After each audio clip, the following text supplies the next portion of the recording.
নমস্কার। অনুষ্ঠান ভাগ্য দর্শন, সঙ্গে রয়েছে আমি সীমা। আর ভাগ্য দর্শন অনুষ্ঠানে মঙ্গলবার দিন দুপুর 12টা মানেই যে বিশিষ্ট মানুষটিকে নিয়ে আমি উপস্থিত থাকি, তিনি হচ্ছেন একাধারে জ্যোতিষ তান্ত্রিক এবং হোরাতন্ত্রবিদ জ্যোতিষ মহাসাগর শ্রী রণজিৎ শাস্ত্রী আদি। আজকে দাদাকে আমরা আবারও আমাদের অনুষ্ঠানে লাইভে পেয়েছি। আমি জানি অসংখ্য মানুষ বসে থাকেন দাদার সাথে একটি মাত্র প্রশ্ন নিয়ে আসবেন, যারা কথা বলার জন্য। অবশ্যই তাদের বলবো এই লাইভ ফোন ইন অনুষ্ঠানে আপনারা একটি মাত্র প্রশ্ন করবেন এবং কথা বলবেন, কারণ অসংখ্য বন্ধুরা বসে থাকেন তার সাথে একবার কথা বলার জন্য। সেই মানুষটিকে আমরা পেয়েছি যিনি কথাই নন, যিনি প্রত্যেকটা মুহূর্তে কাজে প্রমাণ করেছেন তার বিচার, তার প্রেডিকশন কথা বলে, কারণ তার সূক্ষ্ম বিচার আজকে মানুষের মনে কটায় জায়গা করে নিয়েছে। অসংখ্য জ্যোতিষ বন্ধুরা আছেন যারা বিভিন্ন মানুষ যখন তাদের কাছে যায়, সবাই কিন্তু তাদের কাছ থেকে স্যাটিসফাইড হয় না, কিন্তু রণজিৎ শাস্ত্রী আদির কাছে যারা একবার এসেছেন তারা কিন্তু পেছনে ঘুরে আর তাকাতে হয়নি, কারণ তিনি তাদের প্রেডিকশনটা সঠিক দিয়ে থাকেন এবং সমাধানের রাস্তাটাও কিন্তু সঠিক দিয়ে থাকেন। আজকে যখন দাদাকে আমাদের অনুষ্ঠানে পেয়েছি, আমি দর্শক বন্ধুদের বলবো অবশ্যই আপনারা আপনাদের সমস্যা নিয়ে ফোন করুন আমাদের এই লাইভ ফোন ইন অনুষ্ঠানে। তার আগে আসুন আমরা পরিচয় করি বিশিষ্ট জ্যোতিষতান্ত্রিক হোরাতন্ত্রবিদ জ্যোতিষ মহাসাগর শ্রী রণজিৎ শাস্ত্রী আদির সাথে। নমস্কার দাদা। নমস্কার, অনেক অনেক স্বাগত আপনাকে দাদা। যে প্রশ্নটি সবার আগে আজকে আমি রাখবো সেটা হচ্ছে, সামনেই কিন্তু সরস্বতী পুজো। একদম। আর সরস্বতী পুজো মানেই সবাই মনে করেন যে এই সময় যদি আমরা একটু পড়াশোনা নিয়ে বা বিদ্যা নিয়ে আমরা যদি একটু কাজ করি তাহলে ভালো হয়। আপনার কাছে আমার প্রশ্ন, সরস্বতী পুজোতে ওই পুজোর দিন যদি শুধুমাত্র কি বিদ্যার উপরে কোনো ক্রিয়া করা হয় নাকি অন্যান্য অনেক বিষয়? অনেক বিষয়। সরস্বতী পুজোর ক্ষেত্রে শুধু বিদ্যার উপর ক্রিয়াটাই তো সব থেকে মেন। বিদ্যা যদি অর্জন করতে আমরা ব্যর্থ হই, বিদ্যা অর্জন যদি না হলো, তাহলে সেক্ষেত্রে বুদ্ধি আসবে না, বুদ্ধি না আসলে অর্থও আসবে না। সুতরাং বিদ্যা, বুদ্ধি, অর্থ এগুলো তো সব একে অপরের সঙ্গে কানেক্টেড। তার সাথে সাথেও সরস্বতী পুজোয় বিশেষ কিছু কাজ করা হয়, যে কাজগুলো হচ্ছে, যেমন দেখা যাচ্ছে যে কারোর বিবাহ হচ্ছে না, সরস্বতী পুজো বিবাহের জন্য কিন্তু উত্তম বা প্রশস্ত দিন হিসেবে আমরা জানি। বিবাহ হচ্ছে না কারোর, বিয়ের বাধা কাটানোর, বা এই যে বিয়ে হতে গিয়ে শত্রু দ্বারা যদি কারোর ক্ষতি করে দেওয়া থাকে, বিয়ের স্থানটাকে বেঁধে দেওয়া থাকে, সেই বন্ধন মুক্তির কাজ কিন্তু সরস্বতী পুজোর দিনকে করা হয়। তাছাড়াও কি রয়েছে? তাছাড়া রয়েছে হচ্ছে, দেখা যাচ্ছে যে প্রফেশনাল স্টাডিজ হচ্ছে। পড়াশোনা বলতে তো আমরা গ্র্যাজুয়েশন, মাস্টার ডিগ্রি এই জায়গাগুলো বুঝছি, পিএইচডি লেভেল এগুলো বুঝছি, কিন্তু আরো কিছু প্রফেশনাল স্টাডিজ রয়েছে, যেমন কেউ সিএ পড়ছে, সিএস পড়ছে, আইসিডব্লিউ পড়ছে, কেউ ল নিয়ে পড়ছে, তারপর কেউ মেডিকেলে রয়েছে, এমবিএ পড়ছে, ইঞ্জিনিয়ারিং পড়ছে। এই যে জায়গাটা, এই যে পড়ছে শব্দটা, পড়া শব্দটার আমরা প্রয়োগ করি, এই পড়াশোনার জায়গায় নানান রকম বাধা বিঘ্ন হয়। বাধা বিঘ্নটাকে কিন্তু কাটিয়ে চলে যাওয়া স্টুডেন্টদের উন্নতির জন্য সরস্বতী পুজো কিন্তু প্রশস্ত। আপনি বলতে চাইছেন যে সরস্বতী পুজো এতদিন ধরে মানুষের যে একটা ধ্যান ধারণা ছিল শুধুমাত্র স্টাডি বা পড়াশোনা, এটা নয়, তার সাথে বিয়ে রয়েছে, অনেক বিবাহের বাধার ক্ষেত্রে তো অনেক পারিবারিক অশান্তি, স্বামী স্ত্রীর মধ্যে একদম বনিবনা নেই। এইটা আমি জানতে চাইছিলাম। স্বামী স্ত্রী বেশিরভাগ ক্ষেত্রেই আসে, স্ত্রীর ক্ষেত্রে এটা প্রবলেম হয়ে থাকে যে, দেখুন আমার হাজব্যান্ড টাকা পয়সা রোজগার করছে কিন্তু অন্য জায়গায় টাকা পয়সা নষ্ট করে দিচ্ছে, অবাঞ্ছিত কিছু জায়গায় নষ্ট করে দিচ্ছে টাকা পয়সা, সেটা যে কোনো সেক্টরেই হোক না কেন। তো সেই জায়গায় স্বামী স্ত্রীর মধ্যে একটা আন্ডারস্ট্যান্ডিং, সেটারও কিন্তু শুভ যোগ হচ্ছে এই সরস্বতী পুজো। শুধু সরস্বতী পুজো মানেই বিদ্যা বুদ্ধির কাজ সেটা নয়, একমাত্র বছরে একটি দিন, যে দিন আমি নিজে সরস্বতী পুজোতে নীল সরস্বতী কবচের প্রয়োগ করি বা নীল সরস্বতী কবচ তৈরি করা হয়। শুধুমাত্র বছরে একটাই দিন আছে, এছাড়া অন্য কোনো সময় আমি নীল সরস্বতী পুজো কবচ বা নীল সরস্বতী পুজো বা নীল সরস্বতী কবচ কেন্দ্রিক কোনো কথা বলি না। আমার অনুষ্ঠান যারা ফলো আপ করছে তারা ভালো করে জানে, সরস্বতী পুজোর আগেই আমি বলি আমার দর্শকদের, যাদের ক্ষেত্রে মনে হচ্ছে বাড়িতে অশান্তি, স্বামী স্ত্রীর মধ্যে অশান্তি, ছেলেপুলে পড়াশোনা করছে না, বা ছেলে হায়ার স্টাডি করে কেরিয়ারে দাঁড়াতে পারছে না, বা ফাইনাল ইয়ারের রেজাল্টটা খুব খারাপ হয়ে যাচ্ছে বা খারাপ হওয়ার সম্ভাবনা রয়েছে, পড়াশোনায় মন নেই, তাদের ক্ষেত্রে কিন্তু নীল সরস্বতী কবচ প্রয়োগের এই একটাই সারা বছরে 365 দিনের মধ্যে একটি তিথি, লগ্ন, নক্ষত্র যোগ পড়ে, এই যোগেই নীল সরস্বতী কবচ হয়, তার বাইরে কিন্তু হয় না।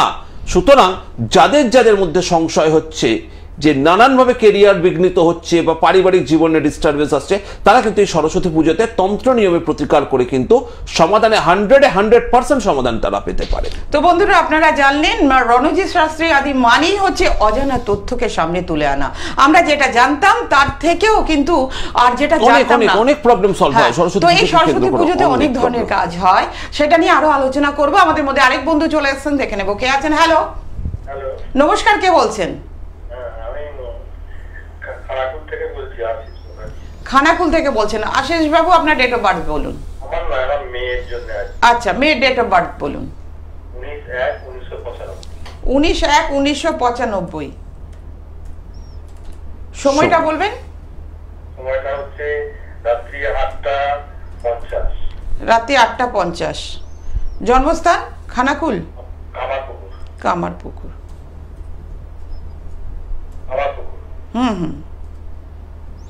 ওটা পড়ে যাচ্ছে বোধহয় আপনার বর্ধমান পড়ছে কি? কামারপুকুর কোন ডিস্ট্রিক্ট পড়ছে ওটা?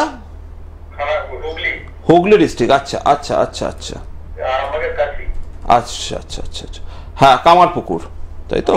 হ্যাঁ কামারপুকুর, হুগলি ডিস্ট্রিক্ট। পেয়েছি পেয়েছি পেয়েছি, দেখে নিচ্ছি। জন্মবার ছিল বৃহস্পতিবার মেয়ের। বাবা, সিংহ লগ্ন, সিংহ রাশি, তার মধ্যে মঙ্গলটা বক্রী, খুব ভয়ানক পরিস্থিতি, তো খুব একটা ভালো নয়। সিংহ লগ্ন, সিংহ রাশি, লগ্ন চন্দ্র মঙ্গল, লগ্ন চাঁদা, তার মধ্যে সপ্তমের শনি, মাঙ্গলিক দোষ পূর্ণভাবে রয়েছে। শনি মঙ্গল একত্রে সমসপ্তম অবস্থান করেছে। মেয়ের হরস্কোপটা তো জানেন আপনি, মেয়ে তো মারাত্মক ডিস্টারবেন্সের মধ্যে দিয়ে যাচ্ছে, ঠিক আছে? একটু আমাকে বলবেন হ্যাঁ আর না এর মধ্যে উত্তর করুন, তাহলেই হবে, ঠিক আছে? কারণ হচ্ছে কি, এই সপ্তম স্থানের শনি আর লগ্নের শনি মঙ্গল থাকায় মানসিক দিক থেকে অশান্তি প্রচন্ড পরিমাণ ভোগ করবে। তার মধ্যে কি রাহুর অবস্থান ভালো না। লগ্নপতি স্বয়ং কোথায় রয়েছে? লগ্নপতি স্বয়ং পঞ্চমে রয়েছে। এই জায়গা পঞ্চমের ষষ্ঠ ক্ষেত্রে রয়েছে। শরীরও ভালো পড়ছে না, মানে শরীর স্বাস্থ্য খুব একটা ভালো যাবে না। কেরিয়ার গ্রাফের ক্ষেত্রে কিন্তু আপনার মেয়ের ক্ষেত্রে বাধা হয়ে দাঁড়াবে। এবং এই মেয়ে যেহেতু লগ্নের মধ্যে চন্দ্র মঙ্গল আর সপ্তমে শনি, সংসারের পথে কিন্তু বিশাল অশান্তি, বিবাহিত জীবনও হবে নানান দিক থেকে অশান্তিপূর্ণ, বুঝতে পারছেন? তার মধ্যে তৃতীয় রাহু, মেয়ের জেদও খুব বেশি হয়ে যাচ্ছে, মানসিক দিক থেকে মেয়ে খুব ডিস্টারবেন্স পাচ্ছে। এই বেসিক এই ছক বলছে মেয়ের চারিদিক থেকে অশান্তি এবং মানসিক দিক থেকে অস্থিরতা একটা পরিবেশ তৈরি হয়েছে, ঠিক না? আমি বললাম শরীরও খুব একটা ভালো, কারণ লগ্নপতি শত্রু ক্ষেত্রে অবস্থান করেছে। দেখুন, একমাত্র খুব একটা সাফল্য দেখছি না। 7, 8, 9 নবমে কেতু, নবমে কেতু। আপনি হরস্কোপ সম্বন্ধে ওয়াকিবহল, শুধু আপনি আমাকে ফোন করছেন তা না। নবমে কেতু থাকলে তারা দৌড়ে দৌড়ে ঘুরে বেড়ায়। নবমে কেতু হচ্ছে গুপ্ত শত্রু দ্বারা ক্ষতি করা থাকে, আশেপাশে পারিপার্শ্বিক পরিবেশ, হিংসা, গুপ্ত শত্রু, আর নবমে কিন্তু দেয় হচ্ছে ভাগ্যর হানি কিছু কিছু ক্ষেত্রে। এক্ষেত্রে মঙ্গল আবার লগ্নে যেহেতু রয়েছে, শরীর তো লগ্নের সঙ্গে কেতু কানেকশন দিচ্ছে, শরীর নিয়ে তো ডিস্টারবেন্স থাকবেই। কেরিয়ার গ্রাফ নিয়ে একদম স্যাটিসফাইড হতে পারবে না। চাকরি বাকরির জায়গা কিন্তু হওয়া কাজ হয়েও মুখের সামনে এসে আটকে যাবে, মানে অবাঞ্ছিত কারণে সমস্ত কিছু কেরিয়ার ব্লক হয়ে যাচ্ছে, ঠিক না? দাদা, আমি যে প্রশ্নটা করেছি সেটা ঠিক না ভুল আগে বলতে হবে, তারপর আমি পলার কথায় আসছি। হচ্ছে বটে। এবার আমার প্রশ্নে আসি, পলার প্রশ্নে। পলা দেওয়া হয়েছিল কতদিন আগে? পলা দেওয়া হয়েছিল 10-15 বছর তো, ঠিক। তাহলে এখন হাতে কি আছে? তাহলে সব থেকে বড় ব্যাপার হচ্ছে, ভাগ্য যখন আমাদের সাথ দেয় না তখন আমরা জ্যোতিষীকে ফোন করি। আমরা হয়তো এইটা সাময়িককালীন একটা ফ্রিতে ফোন করলাম, সুযোগ পেলাম, 2 মিনিট ব্যয় করলাম, ফোন করলাম, রণজিৎ শাস্ত্রী হোক, অমুক শাস্ত্রী তমুক শাস্ত্রীর সঙ্গে কথা বললাম। কিন্তু দেখুন, পলাটা হারিয়ে যাওয়ার পর পলার প্রতি একটা তখন সময় বিশ্বাস ছিল, এখন পলার প্রতি আর বিশ্বাস নেই, হারিয়ে গেছে, আর বানিয়ে লাভ নেই। সুতরাং এক্ষেত্রে আমি আপনাকে কিভাবে সাহায্য করতে পারি বলুন? আপনার মেয়ের চার্টে অনেকগুলো সমস্যা রয়েছে দাদা। নিজের সমস্যা সমাধান নিজেকে করতে হবে। সামনে সরস্বতী পুজোর যোগ, আমি একটু আগেও এই বিষয়ে আলোচনা করছিলাম। আমি একটা কথা আপনাকে বলি, আমি বলে দিচ্ছি, তারপর আপনি আমার বুকিং নাম্বারে ফোন করবেন, প্রয়োজন পড়ে সব উত্তর পেয়ে যাবেন। আগে প্রথমে বুঝতে হবে যে নিজের সমস্যার সমাধান নিজেকে না করলে দাদা কেউ করে দেবে না। আমরা আপনাকে শুধুমাত্র বলতে পারি, এখানে প্রেডিকশন নিয়ে বলতে পারি, এবার দশা, অন্তর্দশা, প্রত্যন্তর দশা, এটা একটা বিশ্বাস সাপেক্ষ। সেটা কি এই সময়ের অনুষ্ঠানের মধ্যে 5টা ফোন ধরতে তো সম্ভব? আমি আপনাকে না বলেও দিলাম, ফলাফল কি হবে? লাভ কিছু হবে না। আপনি আপনার সমস্যার সমাধান করুন। সামনে সরস্বতী পুজোর যোগ, এই যোগের মধ্যে যদি মেয়ের এই দোষ প্রতিকারের ব্যবস্থা করেন, প্রচন্ড ভালো কাজ করবে, এইটুকু আমি আপনাকে বলতে পারি। কারণ মেয়ের পঞ্চমপতি বৃহস্পতি, বৃহস্পতি হচ্ছে দেবগুরু বৃহস্পতি, বিদ্যা বুদ্ধির কারক। যে ক্ষেত্রে সরস্বতী পুজোর যদি আমি প্রতিকার করে ব্যবস্থা করতে পারি, সেক্ষেত্রে কিন্তু সাফল্য পাবেন। ঠিক আছে? ঠিক আছে। হ্যালো, হ্যালো, আমি বলছি দমদমের কাছাকাছি কোথাও? হ্যাঁ আছে, চেম্বার আছে, হাতিবাগানের চেম্বার আছে। ঠিক আছে, আপনি কালীঘাটের চেম্বার, হাতিবাগানের চেম্বার, কালীঘাট থেকে আপনার হাতিবাগানটা বেশি সুবিধা হবে। দমদম থেকে আপনাকে কাছাকাছির মধ্যে শোভাবাজার মেট্রো নামবেন, একটুখানি হাতিবাগানের চেম্বার, স্টার সিনেমার কাছে। ঠিক আছে, আপনি বুকিং নাম্বারটা একটু নোট ডাউন করে নিন, আমি একবার বলে দেব, আপনি একটু লিখে রাখুন এবং অনুষ্ঠানের পরে আপনি ফোন করে বুকিং করে নেবেন। ঠিক আছে, সঙ্গে থাকুন। নমস্কার। এখন আমি বুকিং নাম্বারটা বলে দিচ্ছি। যারা রণজিৎ শাস্ত্রী আদির সাথে সরাসরি যোগাযোগ করতে চাইছেন, ওনাকে পাচ্ছেন কলকাতা চেম্বারে, হাতিবাগান এবং কালীঘাট। কলকাতায় পাচ্ছেন হাতিবাগান এবং কালীঘাট। এছাড়া ওনাকে পাচ্ছেন আসানসোল, দুর্গাপুর, পুরুলিয়া, সিউড়ি, বর্ধমান, কৃষ্ণনগর এবং শিলিগুড়ি। বুকিং নাম্বার হচ্ছে 9874110320 এবং আরেকটি নাম্বার হচ্ছে 8276853043। এই নাম্বারে আপনারা ফোন করে বুকিং করতে পারেন। এবং আরেকটা কথা আপনাদের আমি জানিয়ে রাখি, যারা পোস্টার বিজ্ঞাপন দেখে বিভ্রান্ত হচ্ছেন, তারা জেনে নিন যে দাদার কোনো কিন্তু পোস্টার বিজ্ঞাপন চলে না। যারা পোস্টার বিজ্ঞাপন দেখে মনে করছেন যে আপনারা রণজিৎ শাস্ত্রী আদির কাছে যাচ্ছেন, তাহলে আপনারা ঠকবেন, কারণ দাদার কোনো পোস্টার বিজ্ঞাপন নেই। আর যারা অনেক দূর থেকে ফোন করছেন, যে যারা মনে করছেন যে আপনারা আসতে পারছেন না, তো অনলাইনেও প্রেডিকশন করার সেই সুযোগও রয়েছে। সেই বুকিং নাম্বারে আপনারা ফোন করে অনলাইনে আপনারা প্রেডিকশন নিতে পারেন। দেখে নেব নেক্সট বন্ধু কে আছেন। হ্যালো, নমস্কার, আমি এখন বিয়ের জন্য বলছি। হ্যাঁ নমস্কার, কোথা থেকে বলছেন দিদি? আমি গড়িয়া থেকে সুরঞ্জিতা রয়। গড়িয়া থেকে বলছেন সুরঞ্জিকা রয়। হ্যাঁ। ডেট অফ বার্থ বলুন। ডেট অফ বার্থ হচ্ছে 18ই ফেব্রুয়ারি 1986। সময়টা বলবেন। 11:07 কলকাতা। নমস্কার দাদা। নমস্কার। নমস্কার। অনুষ্ঠান দেখেন? আপনি কি দাদার অনুষ্ঠান দেখেন? হ্যাঁ, ভীষণ ভীষণ ভীষণ ভীষণ ভাবে দেখেন। আচ্ছা, তাহলে দেখি হরোস্কোপটা কি বলছে। মঙ্গলবার মেয়ের জন্মবার, তাই তো? বৃষ রাশি, বৃষ লগ্ন, তাই তো? রোহিণী নক্ষত্রে জন্ম। আমি বেশিরভাগ ক্ষেত্রে এই হরোস্কোপগুলো দেখি লগ্ন চাঁদা, একটু আগেও আলোচনা করছিলাম। এখানেও জানেন তো, মেয়ের হরোস্কোপের সপ্তম স্থানটা কি দেখেছেন? আমার তো মনে হয় কাউকে দিয়ে বিচার করিয়েওছেন এর আগে, কারণ সপ্তম স্থানে মঙ্গল আর শনি বসে রয়েছে। প্রথম কথা হবে, শনি মঙ্গল যে সপ্তম স্থানে বসে থাকলে প্রথম একদম ডেফিনেটলি ভাবে যেটা বলা যায়, মেয়ের বিবাহিত জীবন সুখের হবে না। শনি মঙ্গল হচ্ছে আইনি জটিলতা, অবাঞ্ছিত অশান্তি এবং মানসিক কষ্টের কারক গ্রহ। একটু আগেও একটি মেয়ের ক্ষেত্রেও বললাম, তার প্রায় 30 বছর বয়স হয়েছে, সেই মেয়েটির ক্ষেত্রে বললাম যে লগ্নের মধ্যে মঙ্গল বসে আর সপ্তমে তার শনি।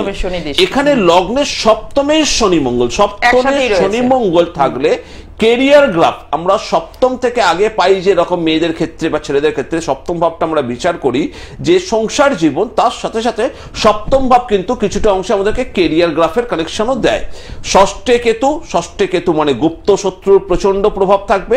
তার মধ্যে লগ্নচাঁদা মেয়ে, লগ্নচাঁদার মেয়ের মানে একাদশে শনি প্রবেশ করতে আর কটা দিন বাকি আছে, কিন্তু এই লগ্নচাঁদা মেয়ের শনি মঙ্গলের উপর দৃষ্টি পড়ায়, চন্দ্রের উপর শনি মঙ্গল দৃষ্টি পড়েছে, চন্দ্র বিঘ্নিত, অর্থাৎ মেয়েকে নিয়ে আপনি প্রচন্ড নানান বিষয় চিন্তিত, ডিস্টার্ব হয়ে রয়েছেন, নানান দিক থেকে অশান্তিতে আপনি ভুগছেন।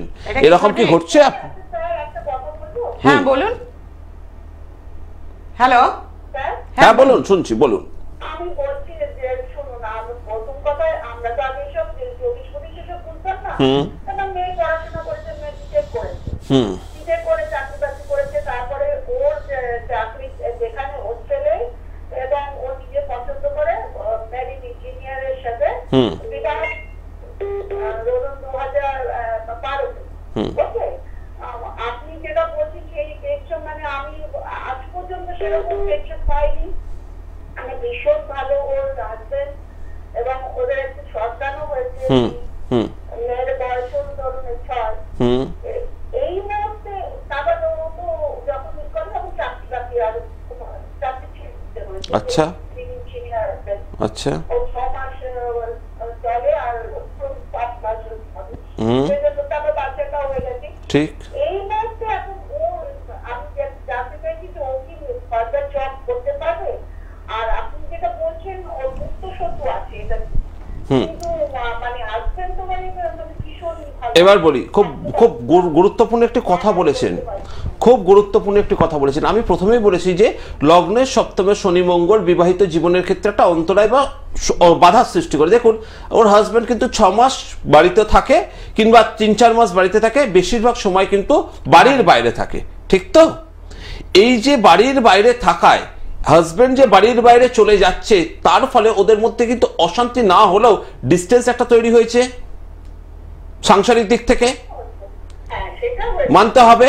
এবার বুঝুন, অশান্তি কখন হয়? যখন স্বামী স্ত্রী দুজনে একসাথে থাকবে। আমি খুব প্র্যাকটিক্যাল কথা বলি, যখন থাকবে তখন আসবে এরকম প্রবলেম থাকলে অশান্তি। যদি আপনার ছকে এরকম প্রবলেম থাকে, আমি যদি বলি আপনার মেয়ের মধ্যে একটা মিউচুয়াল সেপারেশন তৈরি হবে, আপনার মেয়ে আপনার বাপের বাড়িতে এসে আপনার বাড়িতে এসে থাকবে, তাহলে কি হচ্ছে? মিউচুয়াল সেপারেশন মানে কিন্তু স্বামী স্ত্রীর মধ্যে বন্ডিংটা অনেকটাই ডিস্টেন্স তৈরি হয়ে যাচ্ছে, বাড়িতে এসে থাকছে। ডিভোর্স কিন্তু আমি বলিনি, সেই দেখুন সেই হিসেবে কিন্তু একটা সেপারেশন তৈরি হচ্ছে অফিসিয়াল।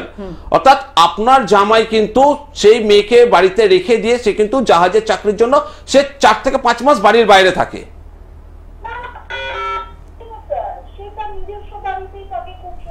কর্মের জায়গাটা আমি বলছি, কর্মের জন্য কি সেই বাড়ির বাইরে থাকে আপনার হাজবেন্ড, এই আপনার জামাই? থাকতে হচ্ছে। এরপর দেখা যাচ্ছে ষষ্ঠে কেতু। ষষ্ঠে কেতু হচ্ছে মেয়ের কেরিয়ার গ্রাফে বাধা করছে, কেন? গুপ্ত শত্রুতার কারণে থাকবে। ষষ্ঠে কেতু থাকলে গুপ্ত শত্রু দেবেই দেবে, এইটা কেরিয়ার গ্রাফকে বাধা করবেই করবে। আপনার যদি প্রশ্ন থাকে মেয়ের চাকরিকে কেন্দ্র করে, হ্যাঁ, কেন প্রতিকার করা যাবে না? এটা তো জন্ম ছক, জন্মকালীন এইগুলো দোষ ত্রুটিগুলোর প্রতিকার করা খুবই সহজ ব্যাপার। এই প্রতিকারগুলো যদি না করে, অদূর ভবিষ্যতে চাকরি করতে করতে সে কিন্তু বাধাগুলোর সম্মুখীন হবে। আমরা মনে করি খুব সহজে সবকিছু হয়ে যাচ্ছে, কিন্তু যখন দশা অন্তর্দশা শনি বা মঙ্গল পড়বে তখন খেলাটা দেখবেন, তখন রণজিৎ শাস্ত্রী থাকবে, তখন আবার আপনি আমাকে ফোন করতে বাধ্য হবেন। শনি বা মঙ্গল যে ট্রানজিট আসবে, আমি আপনাকে প্রেডিকশন বলে দিচ্ছি, এই যে অশান্তির কথা বলেছি, এই অশান্তি ভোগ করবে 2027 সাল থেকেও। 2027 সালের এপ্রিল মাস থেকে মনে পড়বে রণজিৎ শাস্ত্রীকে, যখন শনির 4.5 শুরু হবে। আপনি কাগজে লিখে রাখুন, একদম ডেফিনেটলি ভাবে লিখে রাখুন, গ্রহ তার ফল দেবেই দেবে। এবার কেউ বোঝে কেউ বোঝে না, একদম। আমার এখন আপনার উদ্দেশ্য হচ্ছে মেয়ের কেরিয়ার গ্রাফটাকে দাঁড় করানো। ধরুন আমি যদি কেরিয়ার গ্রাফটা নিয়ে বলি, তাহলে আগে করতে হবে কি? শত্রু দমন। শত্রু দমন যদি আপনি না করেন, তাহলে ও কেরিয়ারে প্রতিষ্ঠিত হতে পারবে না। বোঝা গেল ব্যাপারটা? আমি তো সেটাই বলছি, আমি তো বলেছি আপনাকে, সর্বস্তর বিবাহিত জীবন মানে শুধু স্বামী স্ত্রী বোঝায় না, তার বুকিং করাটা ফ্যামিলির পেছন থেকে হয়, শ্বশুর বাড়ির দিক থেকে হয়, শ্বশুর বাড়ির আত্মীয় স্বজনের দিক থেকে। বিবাহিত জীবন মানে শুধু স্বামী আর স্ত্রী নয়, সমস্তটা নিয়ে বিবাহিত জীবন জর্জরিত হবে। হয় স্বামী খুব ভালো, দেখবেন শ্বশুর শাশুড়ির ঠিক প্রভাব পাচ্ছে না, বা বাড়িতে অনেকে ওর পেছনে লাগছে, ওর উন্নতিটাকে সহ্য করছে না, যেখান থেকে মানসিক দিক থেকে ডিস্টারবেন্স পাবে। তাহলে যদি তাই হয়ে থাকে দিদি, আমি বলবো যে আপনি গড়িয়া থেকে খুব কাছে, হ্যাঁ, এটা এগুলো ছোট্ট ছোট্ট ব্যাপার, এগুলো কোনো ব্যাপার না। কারণ এই মেয়ের এতে যদি সমস্যা যখন 7.5 শুরু হবে, আপনারা তখন কি করবেন? কারণ শনি মঙ্গলটা সপ্তমে, একদম আমি ডেফিনেটলি ভাবে বলছি, সংসারে অশান্তি লাগবেই লাগবে। অলরেডি শ্বশুর বাড়ি থেকে দেখবেন একটা পোকিং শুরু হয়েছে। ষষ্ঠ হচ্ছে সপ্তমের দ্বাদশ, মানে শ্বশুর বাড়ি একটা এগেনস্টে যাবে, শ্বশুর বাড়ি হিংসে, শ্বশুর বাড়ি একটা কুনজর মেয়ের ওপর সবসময় যেন কাজ করছে। এরকম কি ফিল করে মেয়ে? যদি হয়ে থাকে আমি বলবো আর দেরি করবেন না, মানে খারাপ সময় শুরু হওয়ার। সরস্বতী পুজো আকর্ষণ কর্মের তিথি, আকর্ষণ যোগ, এই সরস্বতী পুজোতে যদি কাজগুলো করেন অবশ্যই ভালো থাকবে আপনার মেয়ে। ঠিক আছে? সুস্থ থাকুন, ভালো থাকুন। আপনি যদি প্রয়োজন মনে করেন দিদি সরাসরি যোগাযোগ করবেন, একদম, ঠিক আছে? একদম। গড়িয়া থেকে খুব রেখেছি স্যারের, আমার মনে হয় অনলাইনেই করতে হবে, কেন আমার পক্ষে যাওয়া সম্ভব না। ফোন করবেন, বুকিং নাম্বারে সব আপনাকে ব্যবস্থা বলে অনলাইনে দেওয়া আপনাকে হবে। প্রেডিকশন দিয়ে দেওয়া হবে। ওকে, ঠিক আছে, থ্যাংক Okay, ইউ। okay. হ্যাঁ, সঙ্গে থাকুন। নমস্কার দাদা, আমি প্রশ্নে যাওয়ার আগে একটা প্রশ্ন আমার মাথায় ভীষণ ঘুরপাক খাচ্ছে। এনাকে যখন আপনি বললেন যে হাজবেন্ড মানে শনি মঙ্গল সপ্তমে, সেই জায়গাটা দিয়ে ডিস্টার্ব হবে, কিন্তু এখন না। আমি না, হ্যাঁ, ওই আমি জায়গাটা কথাটা আবারও বলি, বোঝার ব্যাপার আছে। মানুষের দু ধরনের ভাবে রিসিভ করে, জ্যোতিষী মানে ভগবান, এটা মানুষ বানিয়ে ফেলেছে জ্যোতিষীদেরকে। আগে বুঝতে হবে আমাদেরকে কথাটা, মেয়েটির গৃহসুখ নেই, মেয়ের স্বামী তাকে অর্থের পর অর্থ পাঠিয়ে দিয়ে যাচ্ছে, ঠিক আছে? সে যা হোক কেনাকাটা করছে, সংসার চালাচ্ছে, সুন্দর একটি সন্তান হয়েছে, খুব সুন্দর, সে সুখে রয়েছে, কিন্তু মেয়েটি মানসিক দিক থেকে সুখে নেই, সেটা শুধুমাত্র সেই মেয়েটি বলতে পারবে। বা আপনার মতন যে সমস্ত মেয়েরা দেখছেন, তার হাজবেন্ড যদি 3 থেকে 4 মাস বাড়ির বাইরে থাকে, আপনার মেরিন ইঞ্জিনিয়ার যদি হয়ে থাকে, জলের মধ্যে থাকে, তাহলে সেই মেয়ে কি সুখ পাচ্ছে না পাচ্ছে সেই মেয়ে সেটা বলতে পারবে। কারণ আমি অনেক অংশে ব্যক্তিগত অভিমত এখানে দিলাম, অনেকে মেয়েরা এই জায়গায় আসে আমার কাছে, অনেকে স্বামী বাইরে চাকরি করছে, বিদেশে রয়েছে, তো রয়েছে, সে আসবে দাদা 3 মাস 4 মাস পর, সে বিদেশে কি করছে সেই নিয়ে সে কনফিউজ। একদম এইগুলো এইভাবে বলা উচিত নয়। কিন্তু উনি যখন আমাকে চ্যালেঞ্জ করেছে, আমি সেই চ্যালেঞ্জ দিয়ে বললাম, লগ্নের চন্দ্র সপ্তমের শনি মঙ্গল, সপ্তম প্রতি সপ্তমে থেকে শনি যুক্ত হয়ে রয়েছে, আপনি 100% শিওর থাকুন যখন 7.5 আসবে, তখন এই সুখের যে গল্পটা আপনি আমাকে করলেন, সেই সুখের গল্পটা আর কোনো জ্যোতিষীকে করতে পারবেন না। একদম। কারণ হচ্ছে কি, তার ষষ্ঠে কেতু অলরেডি তার পেছনে শত্রু লেগে রয়েছে, দুটো মুহূর্ত খালি সময় পাবে, একদম কোপটা বসিয়ে দেবে। Just wait and see. আর আমি বলবো সময় থাকতে থাকতে সময়ের মূল্য বুঝে অবশ্যই তার আগে প্রেডিকশনটা করে নেওয়া দরকার। আমাদের হাতে একদম সময় নেই, এক বন্ধু চলে এসেছে আমাদের মধ্যে। দাদা আপনি কে বলছেন? আপনি হ্যালো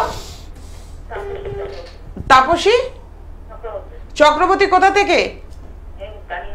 টালিগঞ্জ থেকে বলছেন। আপনার সম্বন্ধে জানবেন? ডেট অফ বার্থ একটু তাড়াতাড়ি বলবেন। 11/9/1965। সময়টা বলবেন? সন্ধে 7:30। জন্মস্থান কলকাতা। প্রশ্ন করুন, একটি প্রশ্ন করবেন। জন্মবার ছিল শনিবার, বলে দিচ্ছি, মেষ লগ্ন মীন রাশি, শরীর স্বাস্থ্য ভালো যাবে না আপনার। মেষ লগ্ন মীন রাশি, শনির 7.5 প্রথম পর্যায়, একদম প্রথম পর্যায়ে চলছে, এই 2 দিন পর থেকেই দ্বিতীয় পর্যায় শুরু হবে। লগ্নের একদম কানেকশন, মেষ লগ্ন মীন রাশি, দ্বিতীয় রাহু, আবার এদিকে হচ্ছে রবির অবস্থান বুধ যুক্ত, আবার হচ্ছে একাদশের শনি। প্রথম কথা বলছি, মঙ্গল শুক্রের কানেকশন এখানেও রয়েছে জন্মছকে, সপ্তমে মঙ্গল শুক্র, 7.5 ইফেক্টটা আপনি পুরো পাচ্ছেন। শরীর স্বাস্থ্য ভালো যাবে না, ঘরের মধ্যে অশান্তি পাবেন, এবং মানসিক দিক, যেহেতু চন্দ্রটা বিঘ্নিত, একদম ডাইরেক্ট দ্বারা বিঘ্নিত হচ্ছে, শনির সঙ্গে চন্দ্র যুক্ত হয়ে রয়েছে, মানসিক অশান্তিতে ভুগছেন। এটাই হচ্ছে তো। হ্যালো, একটু জোরে কথা বলুন, আমি এতক্ষণ যে কথা বলছি সময় নিয়ে, সেটা হ্যাঁ আর না এর মধ্যে উত্তর দিন আমাকে। ঠিকই আছে। তা আমি একটা কথা বলছি দিদি, হাতে সময় খুব অল্প। আপনি এক কাজ করুন, আমাদের এই ফোন নাম্বারটা 9874110320 এবং আরেকটি নাম্বার 8276853043। এই নাম্বারটা একটু টুকে রাখুন, লিখে রাখুন। অনুষ্ঠানের পরে আপনি দাদাকে ফোন করে কিচ্ছু করার নেই। মীন রাশি তো, মীন রাশি 7.5 চলছে, প্রচন্ড প্রবলেম, কিচ্ছু করার নেই। 7.5 চলছে তো, তার মধ্যে রবি শনির সঙ্গে সমসপ্তম একইভাবে বসে রয়েছে। একদম।